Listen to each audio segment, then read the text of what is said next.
Hey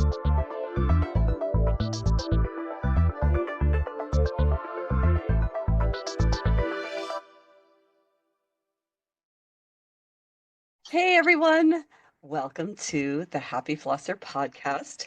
My name is Billy Lunt. I am your host, and I'm here to talk to you about all things dental hygiene to support you on your journey through the dental hygiene program.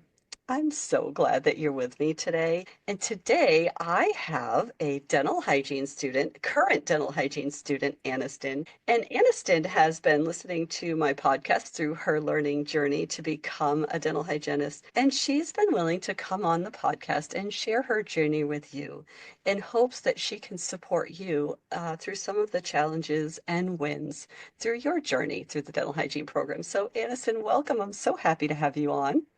Thank you so much. I'm so excited to be here today. So tell us about yourself and your journey, Anistinn. We're all happy to hear about it.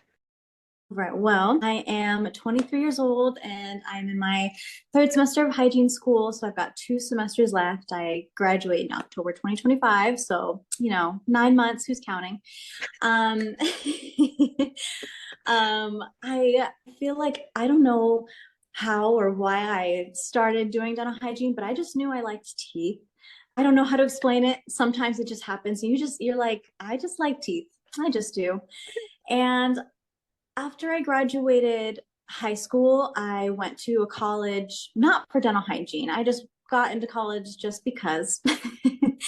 And I knew I wanted to be done in dental hygiene, but I somehow got enrolled into a medical assisting program.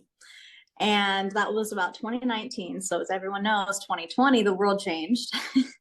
And I was like, okay, why am I here? Why am I in this class? I guess I'm going to do medical assisting and I'll go to, I'll work as a medical assistant and go to hygiene school or whatever. But plans change, but the goal doesn't.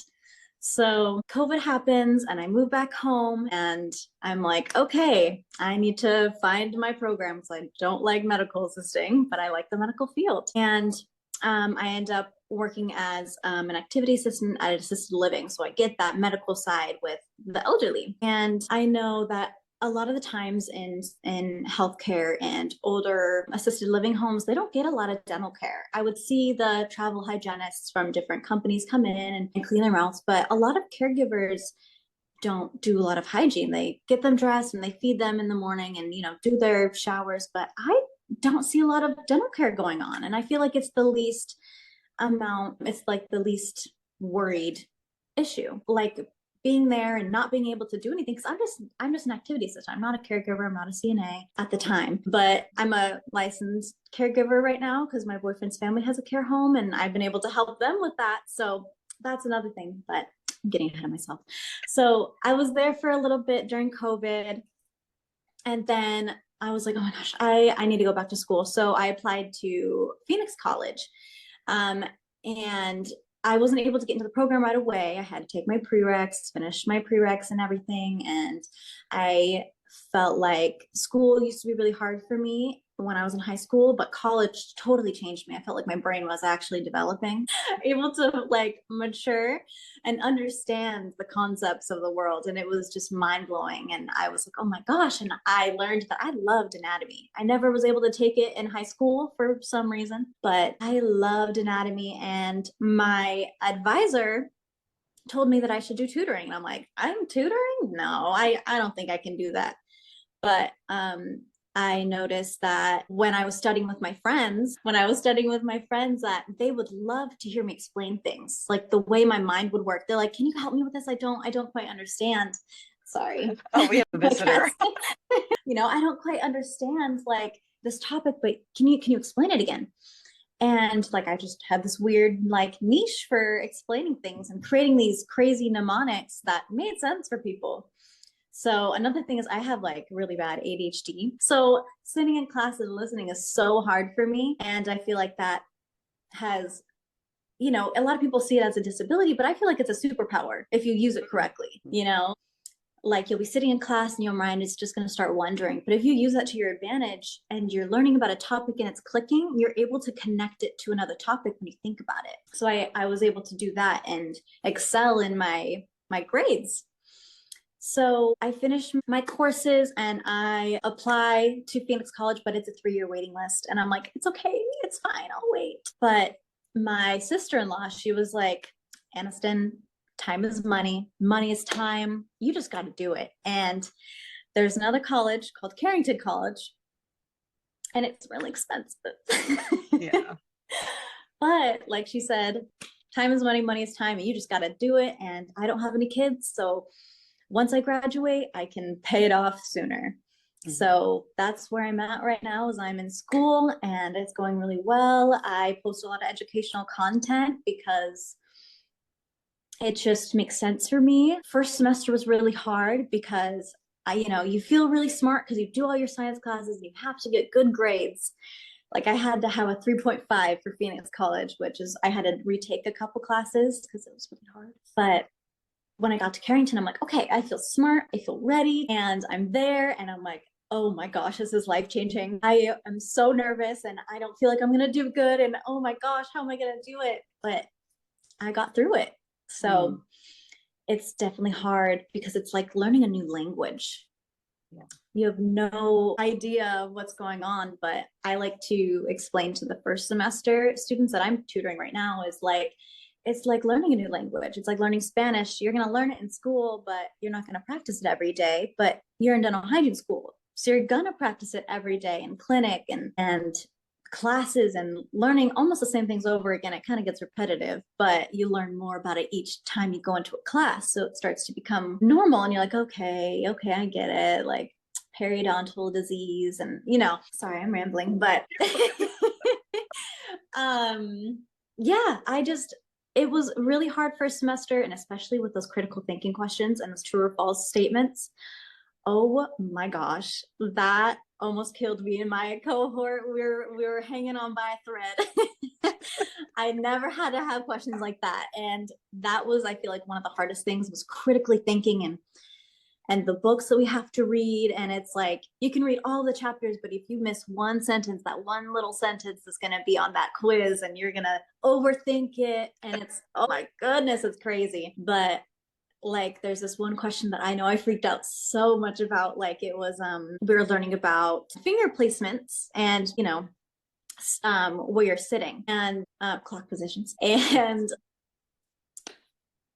there was this question that it was like, you retract with a finger and hold a mirror with your non-dominant hand. And I'm like, it needs to be your index finger. It needs to be your index finger, right? Oh my gosh, I'm freaking out. And I was like, my instructor, am I overthinking this? And she's like, yeah, you're overthinking it. Relax, okay? And it was like, okay, it's true. It's all true. It's fine. So it makes you overthink. And I feel like that's one of the hard parts about dental hygiene school is the critical thinking and that first semester of trying to figure out the language. And then the second hardest part is finding patients. And I really feel like those are like the two hardest things that make or break dental hygiene school for people. It's just finding those patients. And if they don't show up, then it's your fault. And you have to make sure that you have patients backed up, and it's a whole bunch of things. A whole bunch of things. Well, it sounds like you've evolved as a student through this whole process, for sure. Thank you. Yeah, and it sounds like you've discovered some new talents that you didn't realize you had. Yeah, definitely. It's crazy, but I love it. I love learning. I love the different things that I get to learn about myself or my family members. And like the fun thing I learned about myself with oral hygiene is like frenum tags. I didn't know about those because when I would smile, like I have like a gummy smile on like my, oh my gosh, what can I think of the but my labial frenum on the upper lip, I always have like a gummy little smile, and I learned there's a frenum tag there, and I was like, oh, that's cool. Or I learned that I get tonsil stones no matter how well I do my oral hygiene. It's just the anatomy of my tonsils. Like I just have to do really, really good at cleaning them. Or I learned about fissured tongues and how well you have to take care of those. My boyfriend has one, and I was like, what is that? And so I had to do that, teach him how to take care of that, teaching my family members and being able to clean my family members' teeth and provide that service for them. And it's crazy like how blind you are to things too when you're a baby at this point. Like, you're a baby dental hygiene student and you're like, okay, let me look inside your mouth. Let me practice an EO before I pass off. Let me see. Okay, yeah, you got this and that. That's cool. But you haven't like looked at their calculus yet or how their gums are. You're just like, okay, you have this and you have that. You get a mandibular tori on those. So you learn so much about people, and it's crazy. Every time you learn something new, you see it becomes like visible. Your eyes get trained. So I think that's really cool. So Yes, you don't that's get all. x-ray vision. Yeah, well, that's all part of the learning too, is learning to see something different than you've ever looked at it before. Mm-hmm. So I want to circle back to something you said that I thought was really profound. You said plans change, but the goal doesn't. And I thought that was just so important because none of us take a straight path to anything that we do or our pursuits, so I love that you articulated that so well because you're still keeping your eye on the goal no matter what deviates you from that. So I just wanted to highlight that. I love that, Thank Anistinn. you. And so it sounds like you're doing a lot of mentoring with the freshman class. Tell me about that. Yes. So that cohort, the new cohort came in. It's a little different because we had head and neck and oral bio, and like those are like the two classes that we had for our semester. But they are taking radiology and oral bio, and that I feel like my class is set up for success. And I feel like a lot of classes or a lot of different programs they do radiology first and oral bio or whatever thing is. But I feel like for me, I was not a dental assistant either. That's another thing. So I was running in completely new. So I was like, what's radiopaque, radiolucent? What's that? What's all these different structures? What's a milo-hyaloid ridge? What is that? And I had to tutor them, and I'm like, oh my gosh, they haven't taken head and neck. Like the closest thing they've taken is anatomy. They don't teach you enough. They teach you the super basic alveolar bone. That's it. Mm. They teach you what a maxilla is, but teaching them, or not teaching, but tutoring them and helping them has been a little challenging because I'm trying to explain things that they've never learned before. And so that's been a little hard. And I wish that they got head and neck before, but next semester, I think they're going into head and neck after this. So it'll make a little bit more sense. But it's definitely been challenging. It's definitely hard for them. I know that they're struggling a lot, and rightfully so. It's hard anyway, but learning that without the head and neck anatomy first is probably super challenging. Yeah. So, And what have you learned about yourself by tutoring them? Because it really is a journey for yourself when you have like the responsibility of helping support someone else's journey. oh my goodness, having to reteach myself again. I have to reteach myself some things like oral bio and learning the different fun facts about each tooth. I was like, dang it. I was hoping to not have to do that again.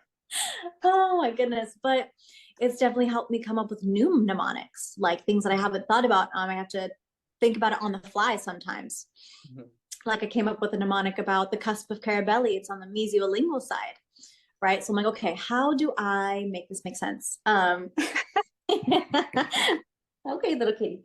I was like, okay, Kara bought a melting ice cream and needs to lick it. It's mesiolingual. It was so quick. I clicked it. I was like, okay, let's teach it to them. It makes sense. It's super quick and it's funny. And so coming up with that, what was the other thing I was going to say? Dang it. There was that. Having to learn different tutoring styles because Mm. everybody learns differently.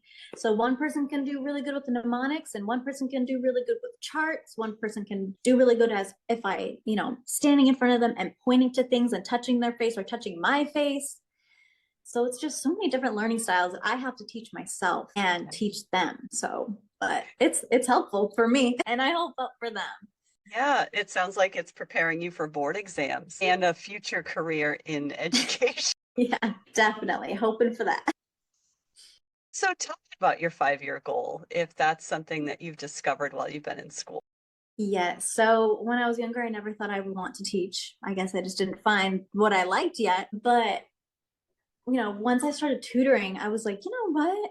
I feel like I could do really good at teaching, and I know that a lot of hygienists, when they just do clinical, they talk about how, being in dental hygiene, that there's a lot of mucoskeletal disease and risk factors to that. And a lot of hygienists talk about that.